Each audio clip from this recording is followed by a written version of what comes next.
Transformative Soul Signals podcast with your hosts, Lynnessa and Monique. Join us as we share our genuine perspectives, guidance, and experiences. And as we navigate transformative healing journeys and spirituality. Hello, beautiful people. I hope that life is treating you well wherever you are or may be on this abundant planet.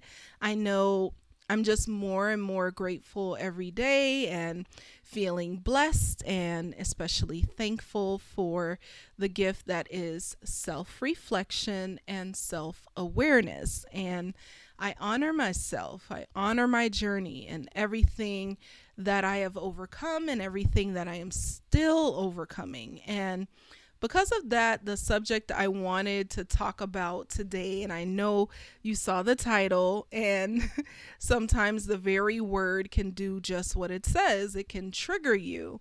And I know a lot of people in my personal life who don't even like the word, but I embrace it. It is what it is. So I want to talk about my experience with being triggered and how now I kind of see it as a game or a challenge when certain things happen in my life that set me off. And of course, I'll give you some real life examples, but I want to preface this by saying that everyone has triggers, right?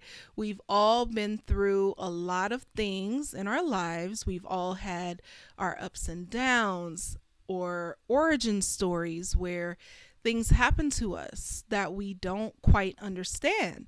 But as we grow and evolve, we recognize why we are put here on this earth. We start to notice that it's so that we can realize certain things, especially about ourselves. And for me, I feel like one of the biggest things that we're meant to realize is that we are divine, that we are part of the great all that is, or God, or the creator, source. And the best way for us to recognize or remember this is to experience what we are not. And to me, that's what triggers are. When something is not like you or something is not in alignment with who you are at the core of your soul, you get this weird feeling, and you can experience it in different ways because there's many different triggers.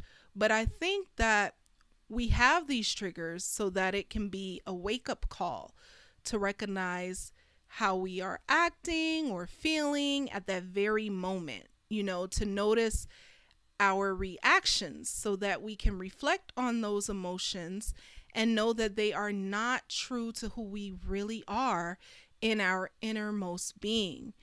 And because we cannot see ourselves objectively often, what better way to discover these triggers than through other people? So yes, that includes random strangers, that includes the nosy neighbor that gets on your nerves, your mother that drives you insane occasionally, like mine, your child who knows all the right buttons to push. All of these people who show up in our lives trigger us in different ways. And how they do this? Well, they act as mirrors. And once you learn how to figure out what these mirrors are reflecting back to you, you begin to be more compassionate, not only with other people, but with yourself. Now, some people come into your life and they don't have much to show you. They're in and out, so they don't have that much of an impact on your growth. I'll say they're like cameos. If you think of your life as a major production or movie and you're the star, of course. So strangers that trigger you are usually just there to teach you like a quick lesson, and they don't have a major role. The major roles usually come from people who are most like you at their core or members of your soul family. So you guys probably have been in each other's lives in multiple lifetimes, hence the reason you can teach each other the best lessons. So these people definitely trigger you the most. So if you are currently experiencing being triggered by people around you and you're feeling out of character, then chances are you're at a place where you have an opportunity for tremendous transformation and growth. And while it may seem very hard to overcome these, it gets easier as you start to recognize the underlying reasons that you're having these triggers, so that when they happen, you're more likely to look at them with a neutral attitude. And honestly, that's how you win the game, when you start to feel neutral about these situations and look at the other person as technically another version or aspect of yourself. And that makes the reflection change. And let me just tell you, this took me a lot of practice. I'm still practicing. I would be so hard on myself while doing like my shadow work, processing my emotions, or working on my inner child, trying to figure out why I felt this way. I felt about a lot of things, and I felt like I was doing an amazing job, which I was, but you know how the mind can play tricks on you. So here I was on my healing journey, feeling good, thinking I had done most of the heavy lifting, and then boom, my soulmate, twin flame, divine partner, whatever you want to call them, shows up. And before this, when I was in relationships, I had a very sort of detached, aloof outlook, which I kind of prided myself on. I used to look at other people around me in relationships, especially other women, and I would judge them or wonder how they could be so invested in the other person, how they could lose their minds over people, like the crazy things people do when they get upset with their significant other. Like it makes me think of that song, the Jasmine Sullivan sings it, Bust Your Windows, it's called, I think. um and I just remember when that song came on, like so many women in my life, they were like, oh my God, I love this song. It just totally resonates. I would bust the windows out of his car. And I'll just be like looking at them perplexed, rolling my eyes because I didn't get it. I was like, I would never do that. Like, why are you destroying somebody's car? What did the car do to you? Like, what is wrong with you people?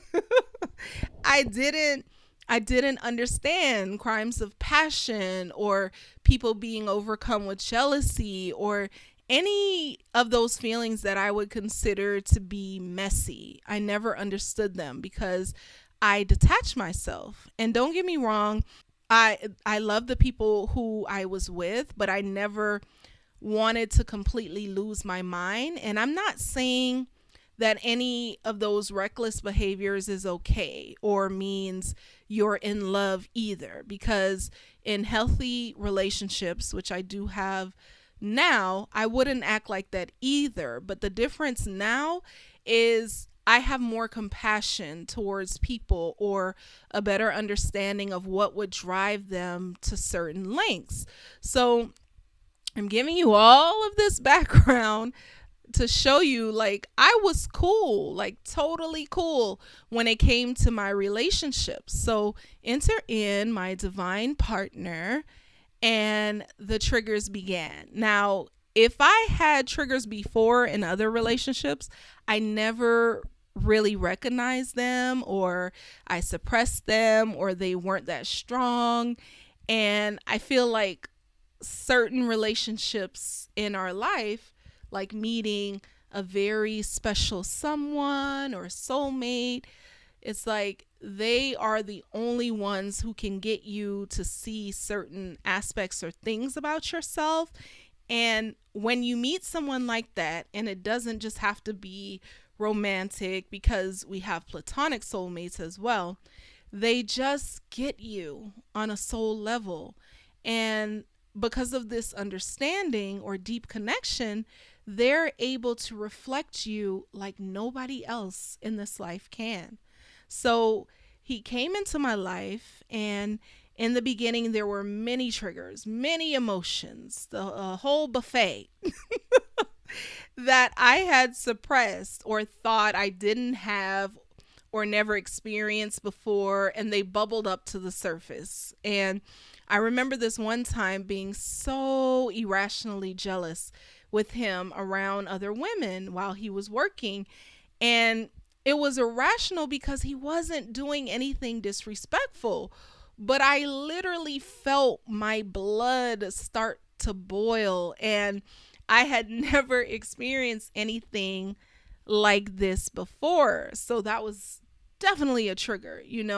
It felt like I was having a mini meltdown, and I had to get to the bottom of all of these weird emotions that I didn't realize I had suppressed for many years. So this happened a lot in the beginning, I'll say, in the beginning of our relationship.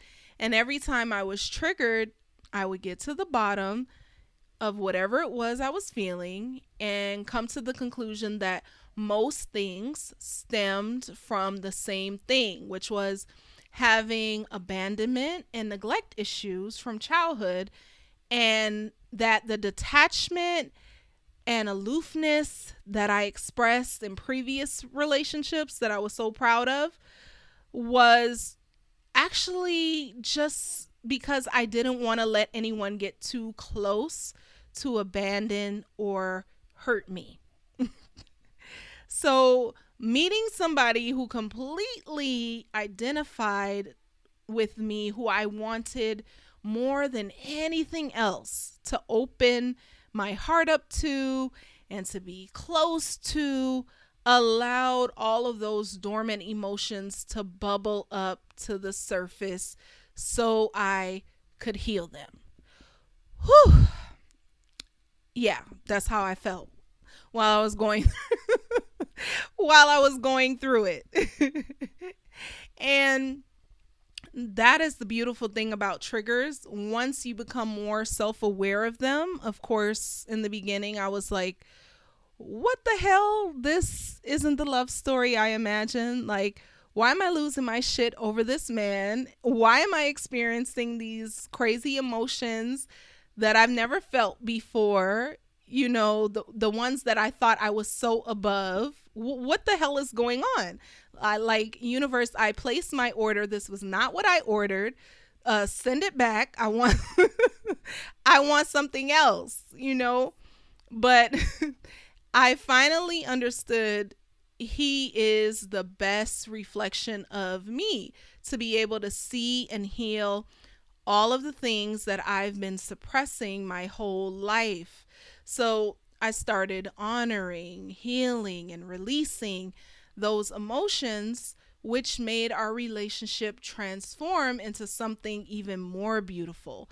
And of course, the work still continues, but the amazing thing that happened as a result of going through all of this is that I started to actually recognize the other mirrors in my life, the not so obvious ones, and take those for what they were. I learned to stand outside of myself when certain exchanges happen, which that's like a superpower now, because before I would just blow up. I'm one of those people, very wordy. Like, if you have words, like, I was there. Like, I can hit you back. I'm good with the words. So, like, if I was triggered by someone, I would be quick to, like, snap at them, or, have something snappy or spicy to say.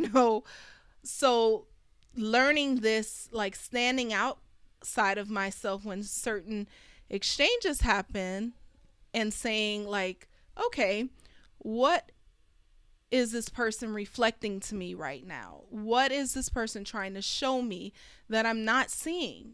Because our outside reality is just a reflection of our inside reality. Our innermost feelings and thoughts create everything we see. So if you are experiencing something or someone that triggers you, there's something on the inside that you're not dealing with that needs your attention. And if you want to see something different on the outside, that change starts inside you. It doesn't start by trying to change the other person, because we can't do that. It starts by making the adjustments inside ourselves. So I learned this and I started doing this, getting better at it. I noticed that once I recognized what those people were reflecting to me or showing me, and I did what I needed to do, they would either disappear from my life, or they would change or only reflect the same vibe or energy I was putting out. From the same people that once triggered me, I would only start to see positive aspects of myself, or things that, I wanted to see, which meant fewer and fewer triggers. Hey, which is like, it's truly the epitome of be the change you want to see.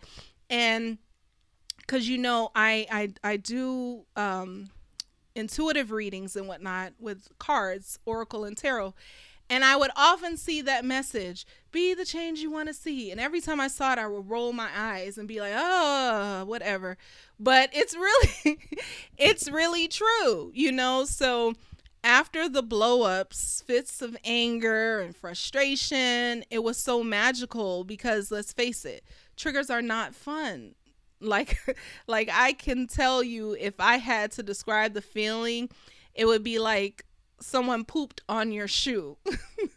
Like some brand new ones or your favorite ones. I know, I'm sorry, but it just stinks, and you get what I mean. You just feel so upset, almost like you're on fire, and at least that's how it feels to me, like I'm on fire. But like I said, it happens that way so we can really pay attention to those feelings. And I'll wrap it up with this. The next time you're out and you run into someone, like at the store, wherever you are, and they trigger the crap out of you, because trust me, it's going to happen. It's happened to me many times.